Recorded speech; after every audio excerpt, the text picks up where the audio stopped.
Okay, so I'll just briefly show a few static stretches that you can use before and after training. It's very important to engage the parts of your body that you'll use for archery, which in fact is the whole body, but more so the upper half.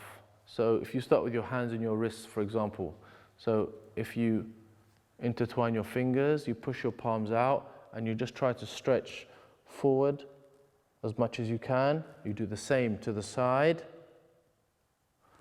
other side, and you hold these positions for 5 to 10 seconds, and then stretch right up. Try to touch the ceiling, touch the sky, and even push your hands behind your head to get more of a stretch. Okay, this is one type of stretch. Okay, the next one is you get into kind of prayer position here, and your wrists should be nice and loose and relaxed, and you're just rotating your wrists in a circular motion both ways. Okay, so very simple like this.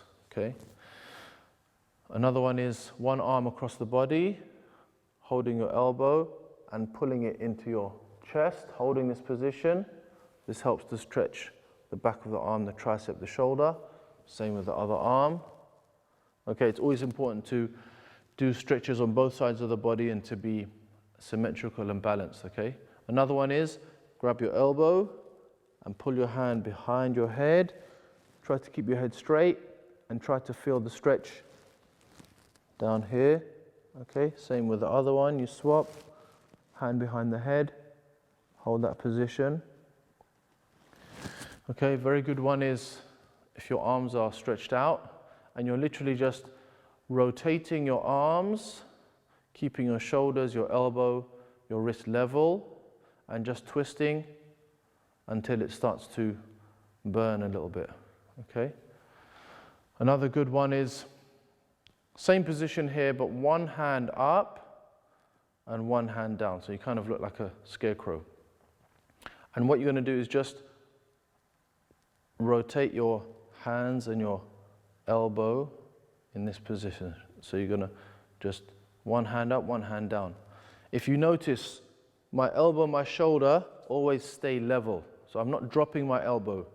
This should always stay out. And all I'm doing is just getting this rotation movement, okay? This is rotating my shoulder muscles here, okay, up and down. And you're doing the opposite, okay? So you kind of look like a moving robot here, okay? Okay, so this position is very good. Another one, to engage some of these back muscles and your rotator cuff muscles, is you put the back of your hand on your waist and you cup your elbow and you try to bring your arm round as far forward as you can. Obviously, everyone has different levels of flexibility. Until you feel it stretching and you hold that position. This is a very good stretch for the back of the shoulder and the back. Same with the other side. Cup the elbow, bring it round, hold that position, and you'll feel it stretching here in the shoulder. This is a very good stretch as well. Okay? Another stretch with the hands as well, you can do it behind the back and try to keeping your spine straight. Try not to look down. You're just trying to raise your hands as high up as you can. Push your shoulders back. Okay, squeeze your shoulder blades together and hold this position. It can also help to have someone behind you pushing your hands up while you're doing this. But be careful not to lean forward because then you do not get a stretch. So always keep your spine straight, head up, look forward or even look up and try to raise your hands up as high as you can. Okay? So neck position, very simple. Just turn the head one way, hold the position, turn the other side, hold, okay? Head down to one side, lightly put your hand on your head, hold this, stretching this side of the neck. Same with the other side, here, okay? And then very carefully, chin down, and tilt your head one side, and the other side, okay? For the shoulders, very simple ones. Keep your arms relaxed and just make big circular motions with your shoulders. So just like you're shrugging, just to explore all the range of motion in the shoulder. Okay. If you want to include the arm now, you can just basically swing the arm and make a big circle one way and the other way. Same with the other arm. If you want to do them both together, you can do that. You can have one going forward and one going back. Okay, so in opposite positions like this, opposite directions. Okay, this is also a very good one. Okay, moving down the waist.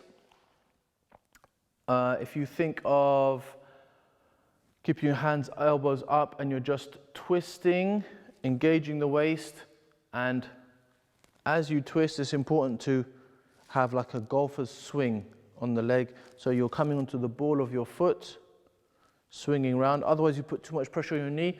As you twist, here. And then the other side, this position. So just get this kind of rhythmic flow, twisting. Okay, this engages your core, your waist as well. You can just do the hula hoop if you want, hands on the hips, round, engaging the waist, moving down to your knees, hands on your knees, okay, and just twisting round both ways. Moving down to the feet, put your tip of your toe on the floor and literally just rotate, okay, both directions, okay, both directions. Again, on both feet as well. And the last one, you can lift. For those, if you want to do something a bit more challenging, lift your leg up, keep your knee still, and either rotate just your ankle or what we call stirring the pot. So from your knee, you're going to rotate your whole leg and imagine you're stirring a pot with both legs like this. Okay, this helps for balance, focus, coordination as well. Okay, and at the end, if you feel any stress, just shrug your shoulders, shake your hands out, and your body should be a little bit warmer and a little bit more loose and relaxed. So we really want to emphasize, very important, give yourself even 2 minutes of a good intensive warm-up at the beginning of a session and a good static cool down at the end.